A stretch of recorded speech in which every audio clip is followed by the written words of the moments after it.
아멘. 아멘. 자, 여러분들 오늘 말씀은요, 예수님께서 벳세다라고 하는 마을에 들어가셨어요. 그곳에서 한 맹인 한 사람을 고치시는 그 이야기를 담고 있습니다. 자, 그런데 오늘 본문 이 이야기를 보면 그동안 예수님께서 하신 그 치유 역사, 치유 이야기들과 좀 다르다라고 하는 것을 우리가 볼 수가 있습니다. 자, 그래서 여러 가지 궁금함을 만들고 있는데요. 자, 23절에 보면은요, 예수께서 맹인의 손을 붙잡으시고 마을 밖으로 데리고 나가사, 맹인의 손을 붙들고 마을 바깥으로 데리고 나가셨다라고 했습니다. 자, 이것이 궁금한 거예요. 예수님이 왜 바깥으로 데리고 나가셨을까? 그 자리에서는 그냥 고쳐주시면 안 되었을까? 우리가 이렇게 생각해 볼 수가 있는 거죠. 자, 또 두 번째 23절 또 뒷부분에 보면 눈에 침을 뱉으시며 그에게 안수하시고 라고 했어요. 예, 데리고 나가서 고치시는 장면인데요. 눈에 침을 뱉으셨대요. 그리고 안수하셨대요. 그냥 안수만 하면 안 됐나요? 그러면 능력이 안 생기나요? 꼭 침을 뱉어야만 되나요? 이게 이상한 거예요. 근데 예수님이 그동안 말로만 해도 고침 받았잖아요. 그죠? 그런데 불구하고 이번에는 굳이 침을 뱉어서 안수하셨다. 이런 좀 우리가 생각할 때 약간 좀 지저분하다 라고 하는 생각이 들 정도의 그런 행위를 예수님이 하셨단 말이에요. 자, 이게 왜 그랬을까? 또 게다가 제일 궁금한 점은 세 번째인데요. 자, 그 다음의 내용을 보면 이 다음에 일어난 그 일들을 보면은 어찌 보면 예수님의 능력에 의심을 사게 만드는, 예수님의 능력이 이거밖에 안 돼? 라고 생각하게 만들 수도 있는 그런 일을 예수님이 지금 하시는데요. 어떤 일이냐면 예수님이 그냥 말로만 해도 치유를 일으키고 즉시 고쳐낼 수 있었던 그런 능력을 가지셨던 예수님이 이번에는 두 번 안수를 하셨다는 거예요. 한 번 안수를 하시고 나서 야, 너 무엇이 보이느냐? 라고 물으시는 거죠. 그랬더니 맹인이 사람들이 보이나이다. 나무 같은 것들이 걸어가는 것을 보나이다. 이게 무슨 뜻이에요? 잘 안 보인다는 얘기잖아요. 그죠? 뚜렷이 사람들이기는 한 것 같은데 뚜렷이 보이지를 않는다는 거예요. 잘 안 보인다는 거예요. 자, 그래서 예수님이 다시 안수하셨다는 거예요. 다시 안수하시니까 그랬더니 그제서야 모든 것을 밝히 보았다라고 하는 겁니다. 자, 제가 생각할 때는 예수님이 이런 분이 아닌데, 예수님은 말만 해도 그 평생토록 낫지 못하는 그런 병도 다 낫고 그 귀신도 다 쫓아낼 수 있고 그런 분이었는데 왜 예수님의 능력이 약해졌나? 여러분들, 자, 왜 그랬을까? 여러분들 너무나 궁금한 거죠. 우리 이 예수님이 왜 그러셨을까? 이 부분을 우리가 풀어나갔으면 좋겠습니다. 자, 그랬을 때 우리가 그 이유를 알기 위해서 한 단어에 우리 집중을 했으면 좋겠습니다. 자, 그게 뭐냐면 22절 끝에 나오는 단어입니다. 그게 뭐냐면 구하거늘 이라고 하는 거예요. 지금 사람들이요, 이 맹인을 예수님께 데리고 와서 손대어 주시기를 구했습니다. 구하거늘 했어요. 그러니까 안수해 주시기를 바랬던 것이죠. 자, 그런데 여기서 구하다, 이 구하다의 이 말이 예수님께 간구하다, 간절히 요청하다, 이런 의미로서인 줄 알았는데 그런 의미가 아니라 여기서 쓰는 단어는 파라칼레오라고 하는 단어를 쓰고 있더라는 거예요. 자, 이 말이 무슨 뜻이냐면 앞에 우리 수로보내게 여인이 예수님께 와서 귀신 들린 딸을 낫게 해달라고 간구했다 이렇게 하는 말이 있습니다. 거기서 간구했다라고 하는 그 간구의 단어는 에로타오라고 하는 단어를 썼어요. 이 단어는 우리가 생각하는 간절히 요청하다, 간구하다, 이런 뭔가 간절한 마음으로 구할 때에, 바랄 때에 쓰는 그 단어입니다. 자, 그런데 똑같이 여기 구하거늘이라고 하는 이 단어, 이 사람들이 말했던 이 단어는 그 에로타오라고 하는 그 단어를 쓰지 않고 파라칼레오라고 하는 단어를 쓰고 있다라는 것이에요. 여기서 우리 이 본문의 해석의 키를 이 단어에서 우리가 찾아봤으면 좋겠는 것입니다. 자, 그랬을 때, 자, 파라칼레오는 무슨 단어이냐, 이거예요. 이 파라칼레오는 격려라고 하는 뜻을 갖고 있습니다. 격려. 위로하다. 위로라고 하는 뜻을 갖고 있어요. 자, 이 단어는 두 단어의 합성어인데요. 파라라고 하는 것은 with, 옆에서라고 하는 뜻을 갖고 있고요. 칼레오는 소리치다, 외치다 라고 하는 뜻을 갖고 있는 단어예요. 즉, 그냥 이렇게 해석을 해보면 옆에서 소리치다, 이런 뜻을 갖고 있어요. 이 단어가 바로 격려, 위로라고 하는 단어라고 하는 거예요.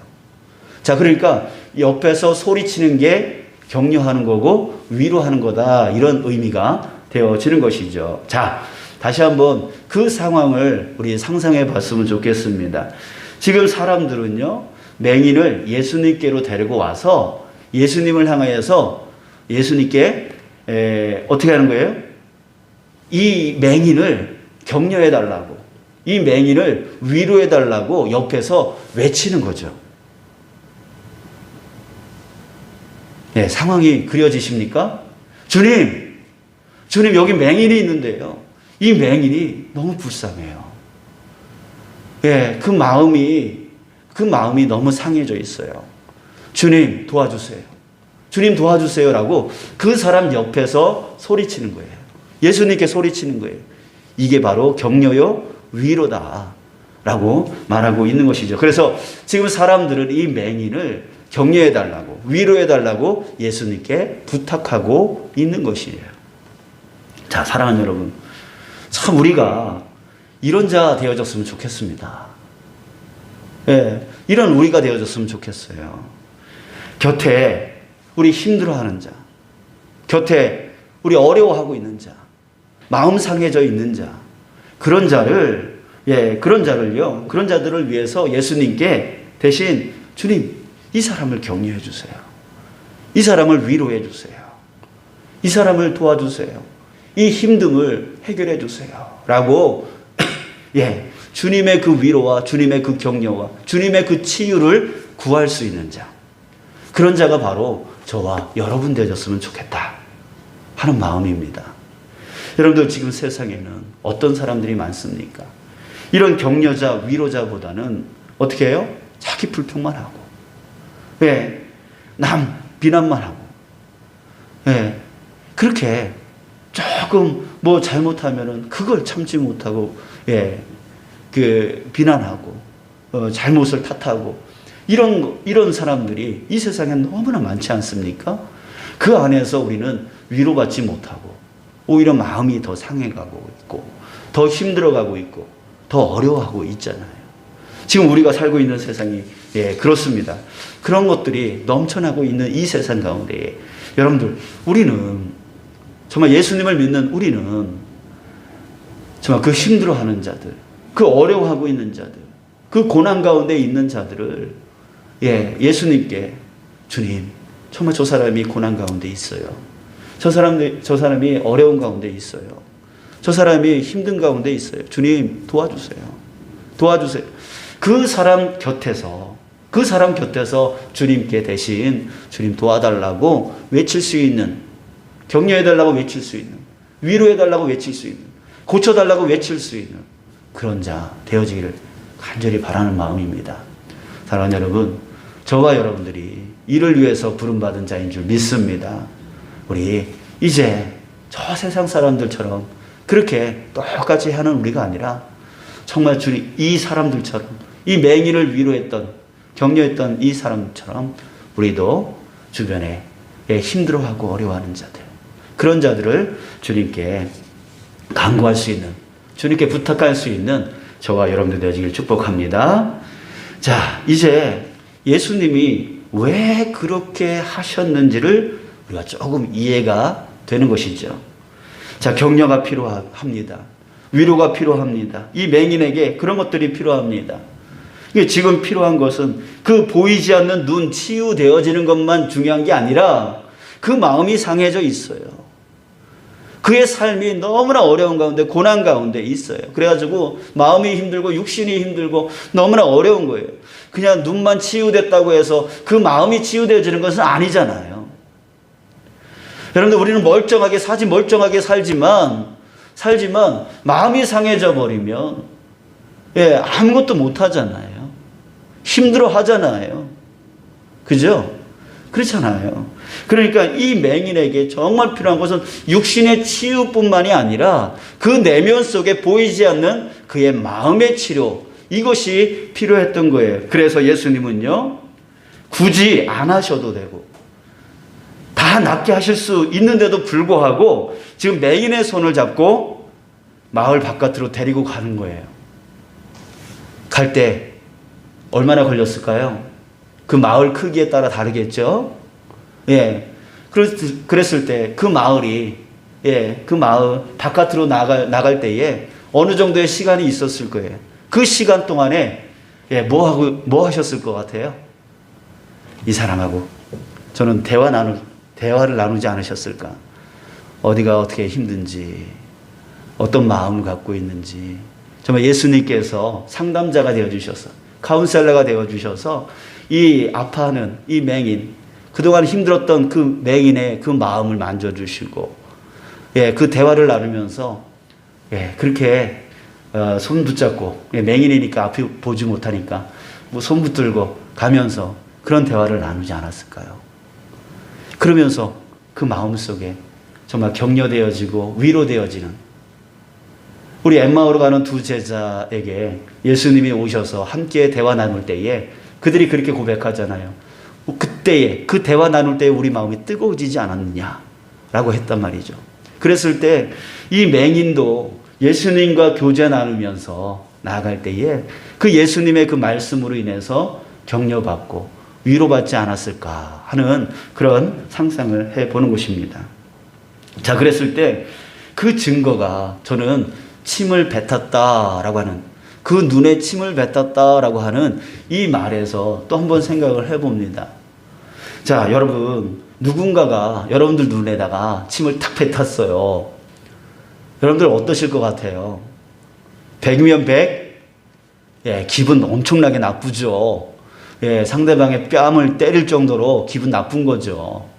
자, 그런데 그런 일은 없었습니다. 자, 이것이 바로 그 마을 바깥으로 이 두 사람이 함께 손을 붙들고 나오면서 나눴던 그 대화 가운데에서 이 예수님과 이 맹인이 서로 친밀한 관계가 되어지지 않았을까 하는 생각을 해보는 거예요. 여러분들, 우리 어렸을 적에 어린아이가, 저도 그랬습니다. 막 뛰어가다가 넘어지면 무릎이 까집니다. 무릎이 까질 때에 엄마가 어떻게 해줘요? 침을 이렇게 해가지고 발라줘요. 그렇잖아요? 그럴 때 여러분들 기분 나쁘셨나요? 아니죠. 엄마의 그 사랑이 막 느껴지잖아요. 싫은 게 아니잖아요. 자, 그리고 또 그런 어르신들도 있었어요. 그 아기가 딱딱한 거 못 먹으니까 어떻게 했어요? 그렇죠. 입으로 먼저 이렇게 씹어가지고 그거 자기 아이한테 먹였잖아요. 그러면 아이가, 엄마 지저분하게 그게 뭐야, 내가 먹을 거야 하면서 그랬나요? 아니에요. 지금 그게 그리운 거예요. 엄마의 사랑이니까. 또 어머니가 돌아가신 분들은 더 많이 생각이 나실 거예요. 그 엄마의 사랑이 그런 거에 일어나잖아요. 근데 요즘에는, 또 요즘에도 할머니가 손주한테 그렇게 하다가, 혼나죠. 엄청나게 혼나죠. 자, 여러분. 근데 만약에 모르는 사람이 입으로 씹어가지고 먹였다. 이게 말이 안 되죠. 그죠? 그리고 뭐 이렇게 까진데 모르는 사람이 와가지고 침을 이렇게 발라줬다. 똑같은 행위인데도요, 기분 차이가 완전히 틀린 거예요. 왜 그럴까요? 관계에 문제가 있는 거죠. 내 엄마냐 아니면 모르는 사람이냐, 이 관계가, 그 침이 중요한 게 아니라 관계, 그 관계가 어떤 관계이냐에 따라서 좋고 나쁘고가 결정이 되어지는 거예요. 그러잖아요. 자, 그런 것처럼 지금 예수님께서 그의 눈에 침을 탁 뱉었어요.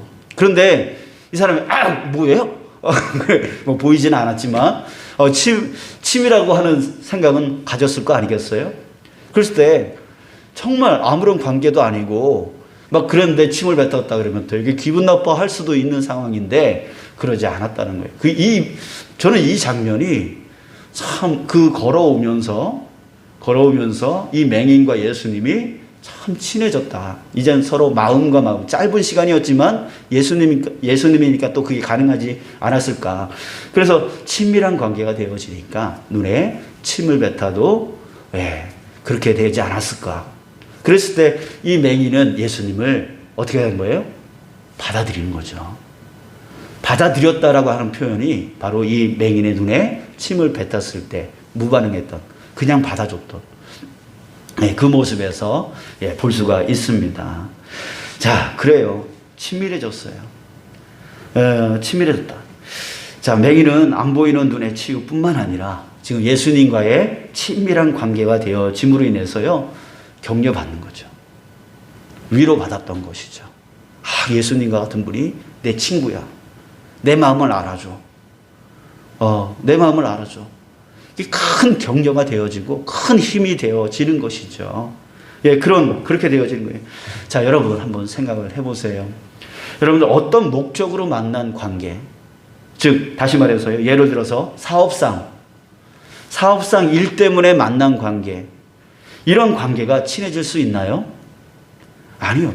어떤 목적 때문에, 어떤 사업 때문에 만난 관계는요, 그 사업의 일이 끝나버리면 무관한 관계가 되어져 버려요. 친한 관계가 되어지지 않는 것이죠. 자, 그런데요, 여러분 생각해 보세요. 우리가 예수님을 만날 때, 기도할 때 여러분 어떤 이유로 기도하세요? 잘 생각해 보면 목적이 있어서 예수님께 기도하는 거 아니에요? 나한테 문제가 있으니까, 나한테 해결해야 될 그런 어려움이 있으니까, 그것 때문에 지금 예수님 만나는 그 기도가 다 그거예요. 어떤 일 때문에 만나는, 어떤 목적 때문에 만나는 경우가 너무나 많은 것이죠. 그래서 그 문제가 해결되어지면 그 다음부터는 탁 돌아서요. 기도 안 해요. 그러니까 결국은 예수님은 뭘 원하시냐면 나하고 친밀해지기를 원하시는데, 친구 되어지기를 원하시는데, 우리는 목적만 바라고 주님을 찾아요. 그러다가 그 목적이 이루어지면 팍 돌아서요. 기도 안 해요. 또 기도하다가 그 목적이 안 이루어지는 것 같으면 또 돌아서요. 안 들어주신 거야? 하면서 자기 혼자 오해해버리고 기도를 안 해요. 그러니까 우리가 지금까지 기도를 할 때에, 주님을 만날 때에, 예배를 할 때에 뭔가 자꾸만 목적을 두면서 만나는, 목적을 두면서 예배하고 목적을 두면서 기도할 때가 너무나 많은 거예요. 그러다 보니까 뭐가 형성이 안 되냐면 주님과 친밀해지지를 않는 거죠. 친밀해지지를 않아요. 여러분들 친구를 만나면 위로를 받잖아요. 친구를 만나면 격려받잖아요. 친구를 만나서 수다 떨다 보면 그 마음에 있는 스트레스가 확 이렇게 풀리잖아요. 여러분들 주님은 우리의 육신에, 우리의 겉으로 드러나는 그런 문제, 그 문제만을 해결해 주시는 분이 아니에요.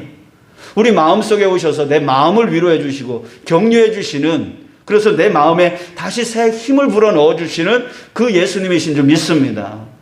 그런데 문제가 있는 거예요. 자꾸만 우리는 예수님을 목적에 따라서만 만나려고 하고, 예배도 자꾸만 내가 저기 예배 나가면 주님이 축복 주시겠지. 내 일 잘 되게 해주시겠지.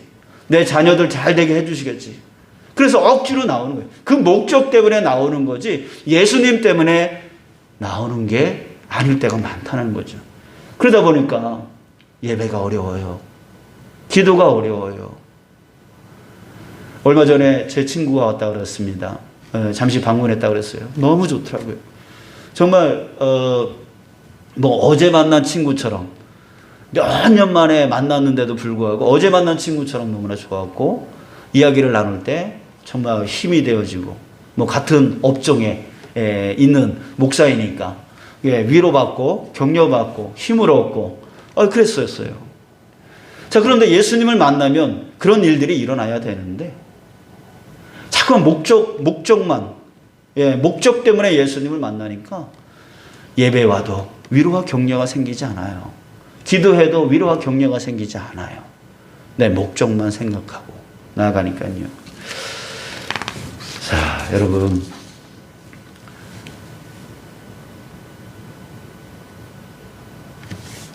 우리가 예수님을 목적 때문에 만나는 자 되지 않기를 간절히 소원합니다.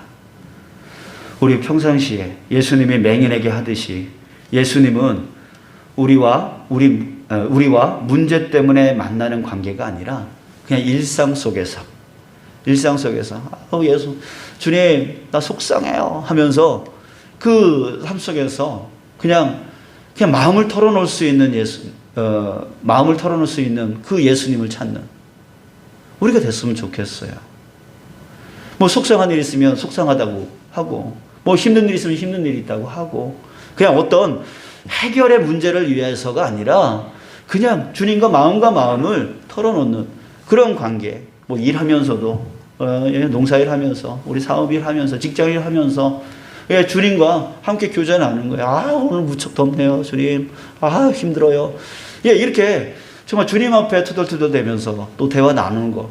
그렇게 대화를 한 번, 두 번, 세 번 이렇게 나눌 때마다 주님과 친해지는 거예요. 그러면서 마음과 마음을 나눌 수 있는 내가 예수님의 마음을 알게 되어지고 또 예수님은 우리의 마음을 알아주시고 그럴 때에 힘이 생기는 거예요.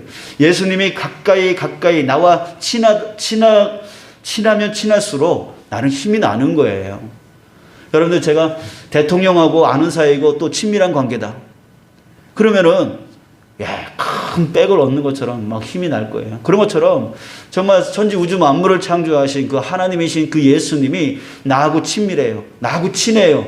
얼마나 뿌듯하고 얼마나 힘이 나겠어요. 얼마나 걱정, 염려, 두려움이 다 사라져 버리겠냐 이거죠. 여러분들 우리 주님과 그런 관계 되어지기를 축복합니다. 주님께서 우리에게 그렇게 찾아오시길 원하고 그런 관계 되어지기를 원하시는 거예요. 목적 때문에 주님께 목적 때문에 찾아가는 자뿐만이 아니라 여러분들 우리 주님과 친밀해질 수 있는 우리 아까 찬양 부르듯이 친구 되기 원합니다. 친구 되기 원합니다. 라고 하는 거 그거는 우리의 소원일 뿐만 아니라 주님도 우리에게 가지시는 소원이세요. 친밀해지기를 원하시는 거예요. 그 안에서 모든 것이 풀어지고 은혜가 되어지는 것이죠. 여러분들 우리가 그런 주님과의 관계가 되어질 때에 예배가 즐거운 거죠. 예배가 즐거운 거예요. 예배 가기가 즐거운 거예요. 예배 가면 주님을 만나서 기쁨이 솟아나고 격려되어지고 위로되어지는 그 일 때문에 그 자리에 가고 싶은 거예요. 좀 바빠도 좀 어려워도 좀 힘들어도 그 자리에 가고 싶은 거예요. 근데 주님께 자꾸만 목적으로만 나오려고 하면 이 자리가 힘들어지고 어려워지는 거예요. 기도가 왜 힘들어져요? 바로 목적 때문에 자꾸만 예수님을 만나려고 하기 때문에 어려워져. 근데 친해지면 예수님과 친밀해지면 그 자리에 가고 싶은 거예요. 그 자리에 안 가더라도 생활 속에서 주님을 자꾸만 찾고 싶은 거예요. 왜? 위로가 되니까, 격려가 되니까. 여러분들 저와 여러분들이 바로 그런 은혜가 있기를 축복합니다.